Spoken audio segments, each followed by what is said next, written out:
Welcome to MirrorFly, the unified communications product for real-time chat, audio, and video calls SDK. In this video, we shall deep dive to see how to integrate the MirrorFly UIKit SDK in iOS platform. You can easily set up pre-built UI components for chat and calls features using our UIKit. You should also be aware of some of the basic requirements before you start working on the iOS UIKit integrations. Before moving into the integration part, you need to know about the SDK license key to initiate chat. You can get a valid license key from the MirrorFly user console or dashboard. You would need to be a registered user to access the console. Since I am already a registered user, I am logging into my user account to access the MirrorFly user console. In the overview page, you could copy your SDK license key. You can also get access to the sample project source code, SDK files, and API credentials in the same overview page to test your integrations. You would need this license key and APIbase URL and add them into your project and initiate the chat. Let's get started with the integration steps by giving a name to your project.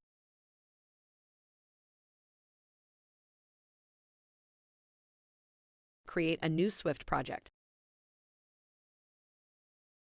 Now open the Xcode.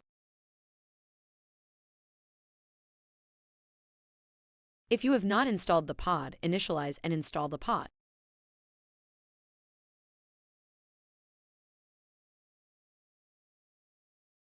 Open Terminal.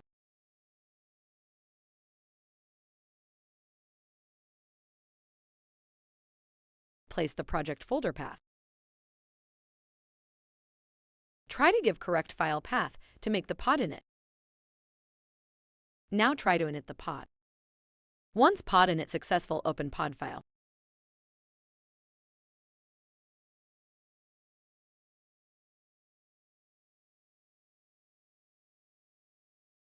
Once pod file opened, copy the pod MirrorFly UIKit and place it in pod file.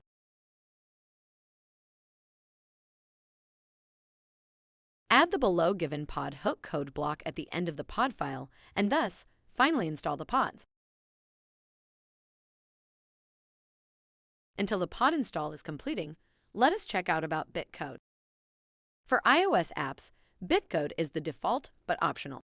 If you provide Bitcode, all apps and frameworks in the app bundle need to include Bitcode.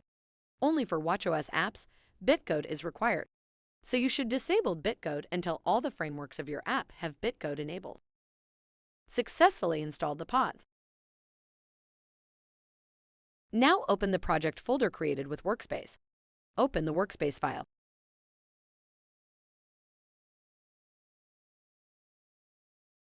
Next step is to enable all the below capabilities into your project.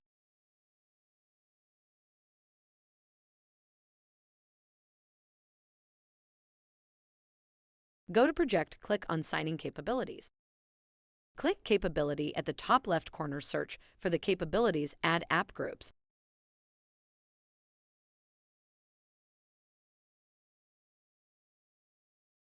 We have added our demo project ID to run this integration.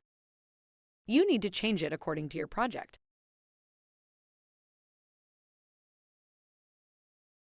Once added the group ID successfully and verify the Enable Bitcode set as No.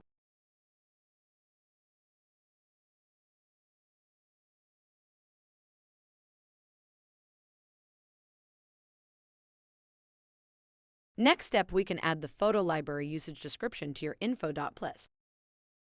Go to Project, click on Info file.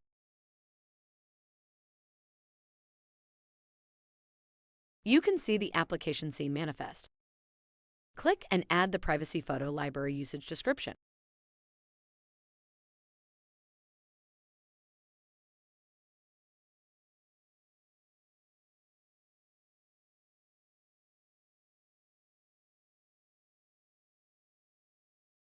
Once added photo library description successfully, and add the value for it.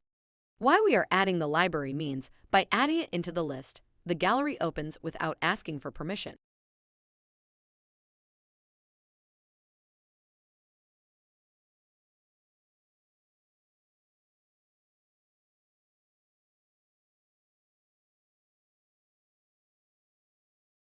In the next step, we start the integration process. Go to View Controller File and import Fly UIKit and MirrorFly SDK.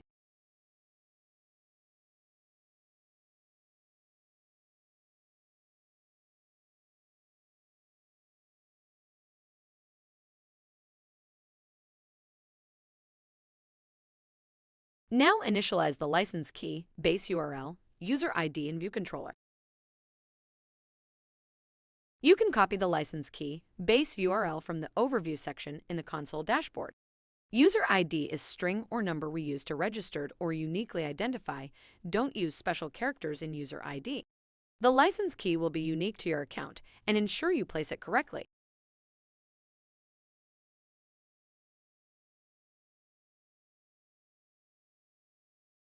To integrate and run MirrorFly UIKit in your app, you need to initialize it first.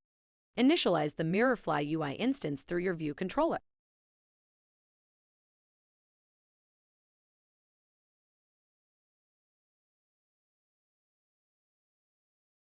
Copy the initialize function.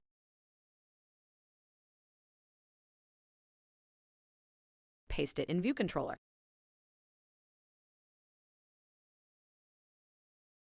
For container ID, use app group ID. If the user wants to avail the call feature along with the chat feature, he has to set Fly UIKit constants accordingly. Is call enabled should be set to true, else Fly UIKit constants. Is call enabled should be set to false to avail the chat feature alone.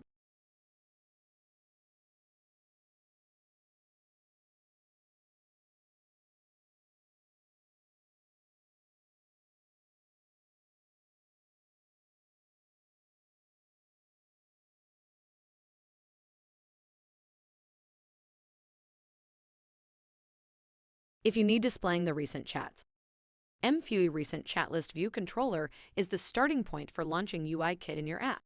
Using the below code, you can fetch the complete list of the recent chats. Copy the code and paste it in View Controller.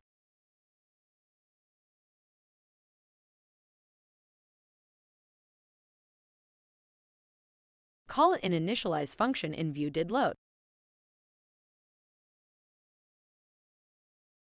Now run the app on a simulator or a plugged-in device. To check how this UIKit would change the chat messages screen. The app is getting initialized. You can also use the log to check the progress of your app and to ensure the app successfully initialized.